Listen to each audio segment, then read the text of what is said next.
గరికిపాటి ఈ పేరు వింటే ఆయన చమత్కారం మాటలు ఇట్టే గుర్తొస్తూ ఉంటాయి. ఆయన చెప్పే ప్రవచనాలు ఎంతో ఆకట్టుకునే విధంగా ఉంటాయి. జనాలు గుడ్డిగా నమ్మే మూఢనమ్మకాలని ఎప్పటికప్పుడు పాతాళలోకానికి తొక్కేస్తూ ఉంటాడు. తప్పుగా ఉండేవారికి, తప్పు చేసేవారికి తన స్టైల్లో నేరుగా చురకలు పెట్టేస్తూ ఉంటాడు.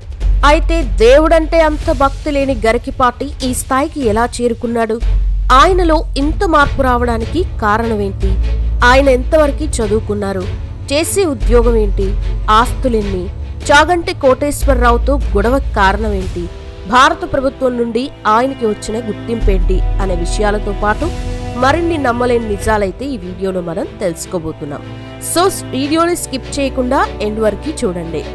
గరికిపాటి నరసింహారావు పశ్చిమ గోదావరి జిల్లా పెంటపాడు మండలం బోడపాడులో 1958 సెప్టెంబర్ 15న జన్మించారు. తల్లిదండ్రుల పేర్లు వెంకటరమణమ్మ గారు, సూర్యనారాయణ గారు. వీరికి మొత్తం 9 మంది సంతానం. 9వ సంతానంగా గరికిపాటి నరసింహారావు గారు జన్మించారు. సూర్యనారాయణ గారు వేదాభ్యాసం, వ్యవసాయం చేసేవారు. తమకి ఉన్న 18 ఎకరాల వ్యవసాయ భూమిని సాగు చేయడంతో పాటు వేదాలు, ఉపనిషత్తులు అభ్యసించేవారు, చెప్పేవారు. అదే సమయంలో క్రమశిక్షణకి, టైం, పంక్చువాలిటీ విషయంలో చాలా కఠినంగా ఉండేవారు. టవల్ బయట ఆరేసిన సమయంలో 2 అంచులు కలిసేలా ఆరేయకపోతే ఆ రోజు తనకి బడిత పూజ ఉండేదని, ఇప్పటికీ ఆ క్షణాలు మర్చిపోలేనని ఓ ఇంటర్వ్యూలో చెప్పారు నరసింహారావు గారు. అప్పు ఇవ్వద్దు, అప్పు తీసుకోవద్దు. ఒకవేళ అప్పు ఇవ్వాల్సి వస్తే విరాళంగా భావించి ఇవ్వు. అప్పుడు మెంటల్ టెన్షన్ ఉండదు. నీ వల్ల ఎదుటివారు ఎప్పుడూ వెయిటింగ్ చేసే పరిస్థితి రావద్దని చెప్పేవారు.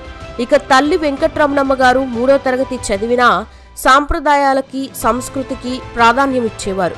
ఎన్ని కష్టాలు, ఇబ్బందులు ఎదురైనా సాంప్రదాయాలని, సంస్కృతిని వదిలేవారు కాదు. వేదాలు, శాస్త్రాలు కూడా చెప్పేవారు. అలా చిన్నతనం నుంచి వారిని చూస్తూ పెరిగిన నరసింహారావు గారికి తమ గ్రామంలోని రామలింగేశ్వర స్వామి ఆలయ పెద్ద అరుగు జ్ఞాన కేంద్రంగా చెప్పవచ్చు. అప్పట్లో గ్రామంలో పెద్దల కులాలు, మత, వర్ణ తారతమ్యాలు లేకుండా అక్కడ రోజు సాయంత్రం వేళల్లో కలిసేవారు. కొన్నిసార్లు ఆధ్యాత్మిక కార్యక్రమాలు జరిగేవి. సెలవుల్లో గరికిపాటి నరసింహారావు మరికొందరు స్కూల్ మెట్లతో కలిసి అక్కడికి వెళ్లేవారు. అక్కడ పోచనపెద్ది గంగాధర్ గారు సాహిత్యాలు, వేదాలు, ఉపనిషత్తులు, పురాణాల గురించి చెప్పేవారు. పేదవారైన సాహిత్యం, కళల్లో అత్యంత ధనవంతుడేనని నరసింహారావు గారు ఓ ఇంటర్వ్యూలో అన్నారు.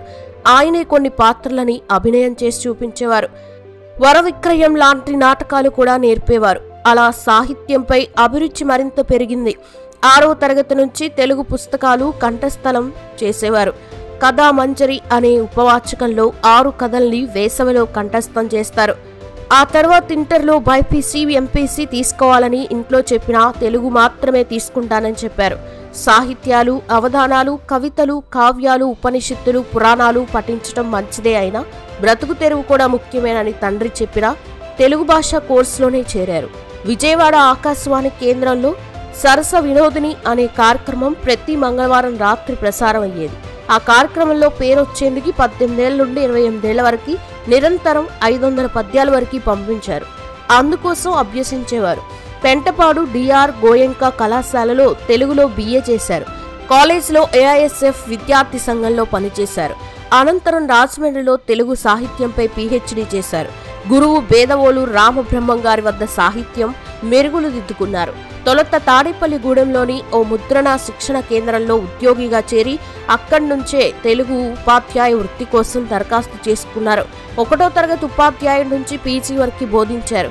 1978 నుంచి 88 వరకు వరంగల్ జిల్లా ఖానాపూర్, మహేశ్వరం ప్రాంతాల్లో, తర్వాత 5 ఏళ్లు గుంటూరు, తర్వాత ఏడాది పాటు సండూరు, ఆ తర్వాత కాకినాడలో టీచర్గా పనిచేశారు. కాకినాడలోనే స్థిరపడ్డారు. ఓ సందర్భంలో శ్రీశ్రీ కవిత్వం, రంగనాయకమ్మ పుస్తకాలు చదివిన గరికిపాటి వారిలో పలు అనుమానాలు తలెత్తాయి. ఆ 10 ఏళ్లలో అభ్యుదయ గీతాలు రాశారు. అయితే కవితలు, కావ్యాలతో పాటు అవధానాలపై ఆసక్తి ఉండడంతో మళ్లీ ఇటువైపు వచ్చారు. కొన్ని అవధానాలు చూసి పట్టుదల పెంచుకున్నారు. అవధానాల కోసం, జ్ఞానం కోసం పురాణాలు, ఉపనిషత్తులు, మహాకావ్యాలు అభ్యసించేవారు. కొన్ని అవధానాల్లో జరుగుతున్న పొరపాట్లను చూసి కూడా పట్టుదల పెరిగింది. అలా 1992 విజయదశమి నాడు అవధానం ప్రారంభించారు. అప్పటి వరకు దేవుణ్ణి కొంతవరకే నమ్మేవారు. అయితే అవధానం మొదలుపెట్టే ముందు దేవుణ్ణి పూజిస్తారు. అక్కడే కొంత సంఘర్షణకు గురయ్యారు. ఆ సంఘర్షణలో అమ్మని దైవంగా భావించి అమ్మని పూజించారు. అమ్మని దేవుడిగా భావించడమా, దేవుడినే అమ్మగా భావించాలనే సందేహాలొచ్చాయి. కాలక్రమేణా భక్తి మార్గం వైపు వెళ్లారు. అమ్మపై 110కి పైగా పద్యాలు రాశారు. శంకర సాహిత్యంలో 21 సంపుటాలు పూర్తి చేశారు. వాటిని వివరణాత్మకంగా చెప్పారు. అవధానంలో ధారణ ఒక్కటే ఉండదని, ధారణ, సత్యస్ఫూర్తి, చమత్కారం అంతా కలిస్తేనే అవధానం అవుతుందని చెప్పారు. ధారలో పాత పద్యం చదవడం కుదరదు, అందుకు కావ్యాలు చదవాలి. అందుకోసం అభ్యాసం ముఖ్యం అని చెప్పేవారు. తొలుత అష్టావధానం, శతావధానంలో మొదలుపెట్టి సహస్రావధానం చేశారు. సహస్రావధానానికి ముందు 22 రోజుల పాటు అన్నీ వదిలేసి వేరే ప్రాంతాల్లో ఉండి కఠోర అభ్యాసం చేశారు. సాగర ఘోష, మన భారతం పద్య కావ్యాలని ఆయన రాశారు. బాపుగుచ్చం, పద్య కవిత సంపుటిక పేరు ప్రఖ్యాతులు లభించాయి. మా అమ్మ అవధాన, శతకం, శతవావధాన భాగ్యం, శతావధాన విజయం, కవిత కాండిక, శతావధానం వంటి ఎన్నో రచనలు చేశారు. సాహిత్యంపై పరిశోధనలు కూడా చేశారు. 300కి పైగా అవధానాలు, 8 అర్ధ శత ద్విశత అవధానాలు పూర్తి చేశారు. సప్త వర్ణాలు కలిసిన పద్యం, ధారణ, చమత్కారం, కవిత్వం, సాంప్రదాయం, సమస్య, పురాణం అని 7 విశిష్ట లక్షణాలతో అవధాన ప్రక్రియ చేయడంలో గటికపాటిది ప్రత్యేక స్థానం. 1992 మేలో కాకినాడలో 1116 మంది పృచ్ఛకులతో 21 రోజుల పాటు 750 పద్యాలు ఏకదాటి ధారణతో మహాసహస్రావధానిగా పేరొందారు. 1116 పద్యాలు అంటే 5000 పంక్తులు కలిగిన స్వీయ కావ్యం. సాగర భూషణం 8 గంటల్లో ఏకదాటి మహాధారణ చేసి ప్రపంచ రికార్డు నెలకొల్పారు. 2001లో అమెరికాలో 8 కంప్యూటర్లతో అష్టావధానాన్ని నిర్వహించారు. లెక్కనేలన్నీ ప్రసంగాలు, అంతే స్థాయిలో సన్మాన పురస్కారాలు ఆయన పాండిత్యానికి దాసోహమయ్యాయి. రామినేని ఫౌండేషన్, పివి నరసింహారావు స్మారక పురస్కారం, గురజాడ విశిష్ట పురస్కారం, లోక్ నాయక్ ఫౌండేషన్ వారిచ్చిన పురస్కారం, శ్రీశ్రీ సాహిత్య పురస్కారం, తుమ్మల పీఠం పురస్కారం, ఆదిభట్ల నారాయణదాసు అవార్డు, సనాతన ధర్మ చారిటబుల్ ట్రస్ట్ పురస్కారం, కొప్పరపు కౌల పురస్కారం, అభ్యుదయ ఫౌండేషన్, సహృదయ, నండూరి రామకృష్ణాచార్య, తెలుగు విశ్వవిద్యాలయం వారిచే పురస్కారాలు అందుకున్నారు. సాధన సాహితీ శ్రవంతి పురస్కారం అందుకున్నారు. తెలుగు విశ్వవిద్యాలయం వారిచే అవధాన రంగంలో ప్రతిభా పురస్కారం అందుకోగా, ఎంఫిల్లో యూనివర్సిటీ ఫస్ట్ సాధించినందుకు అప్పటి ముఖ్యమంత్రి ఎన్టీఆర్ ద్వారా 2 స్వర్ణ పతకాలు అందుకున్నారు. ఆంధ్ర విశ్వవిద్యాలయం నుండి తెలుగులో ప్రావీణ్యానికి గాను కందుకూరి వీరేశలింగం మరియు జయంతి రామయ్య పంతులు అవార్డును దక్కించుకున్నారు. వీటితో పాటు కనకాభిషేకాలు, సువర్ణ కంకణాలు కూడా అందుకున్నారు.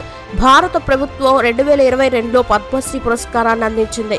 కాకినాడలోనే గరికపాటి జూనియర్ కళాశాలని ప్రారంభించారు. అందులో కష్ట నష్టాలని చవిచూశారు. ఆ తర్వాత నివాసాన్ని హైదరాబాద్కి మార్చి అవధానంలో పట్టు సాధించారు. గరికపాటి నరసింహారావు గారి భార్య పేరు శారద గారు. వీరిది పెద్దల కుదిరిచిన పెళ్లి. ఈవిడ పైన గరికపాటి వారు 108 పద్యాలు రాశారు. గలగలా నవ్వుతూ శారద ముఖంబు చూడా అనే కవిత రాశారు. ఇక వీరికి 2 కుమారులు. వారిలో పెద్ద కుమారుడికి శ్రీశ్రీ అని పేరు పెట్టగా, రెండో కుమారుడికి గురజాడ అని పేరు పెట్టారు. పెద్ద కుమారుడు హోటల్ మేనేజ్మెంట్ పూర్తి చేసి ప్రముఖ సంస్థల్లో ఉన్నత హోదాలో ఉన్నారు. చిన్నబ్బాయి గురజాడ తండ్రి బాటలోని పయనిస్తున్నారు. భక్తి మార్గంతో పాటు జ్ఞాన సంపత్తిని పంచుకున్న గరికపాటి నరసింహారావు గారు మరెన్నో అవార్డులు సాధించాలని మనం కూడా కోరుకుందాం. మరి గరికపాటి నరసింహారావు గారి మీద మీ అభిప్రాయం ఏంటనేది కామెంట్ సెక్షన్లో కామెంట్ చేయండి. వీడియో నచ్చితే లైక్ చేయండి, షేర్ చేయండి, ఛానల్ని సబ్స్క్రైబ్ చేసుకోండి. Thanks for watching.